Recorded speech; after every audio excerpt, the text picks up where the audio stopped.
for no reason at all. You wake up and you just don't want to get out of bed, and you just want to stay alone and not be bothered by anyone or anything, and you just don't really feel like being a part of the world. Statistics show that 1 in 5 teenagers suffer from depression. With approximately 2,000 students at Lee Summit West, this would mean about 400 students could be depressed. I think that the stress of getting through school and making good grades and pleasing everyone, to make sure you have a good future, just the pressure of like making sure you have a good future can be really isolating. Depression is a mood disorder, causing a persistent feeling of sadness and loss of interest. Symptoms can include constant feeling of sadness and hopelessness, lack of motivation and energy, and poor self-esteem. Doctors treating depression look at 3 different types of therapy. First is medication management, then cognitive therapy, which is about changing your thoughts, and last, behavioral therapy, which is your sleeping patterns, diet, and exercise. And while roughly 67% of people battling depression are prescribed antidepressant medication, many are choosing the more latter types of treatment. According to Psychology Today, your eating habits can even help with depression. Selenium, a hormone that helps decrease depression, can be found in foods such as fruit, nuts, fish, vegetables, and olive oil.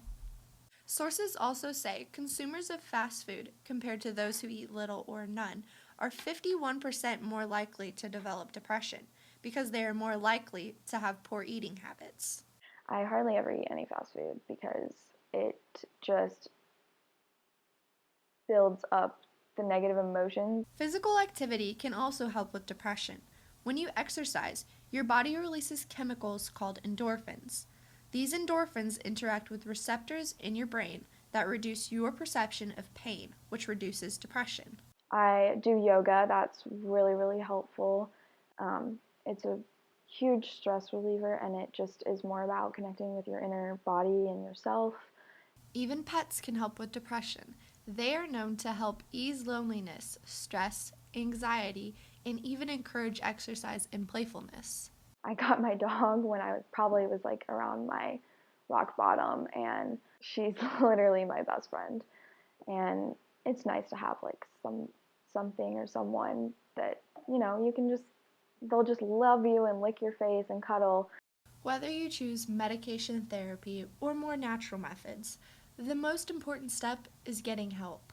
Some kids think that they're the only ones that might be feeling depressed, when in reality, uh, again, most of your classmates are probably struggling with some form of sadness over something. But don't keep that inside. And the people closest to you are often a great start. Find a friend or a person that you're really, really close to, that you can trust, and you can depend on them, and just talk to them. Just have them kind of be your rock and be there for you. Try to listen and show understanding. You don't have to say the right words. Sometimes a friend just needs a hug. Sometimes a friend just needs a listening ear. Sometimes they just need to hear that it's going to be okay. It's not going to be forever. With photographers Mackenzie Moore and Matt Ross, this is Maggie Otis reporting for Titan Television.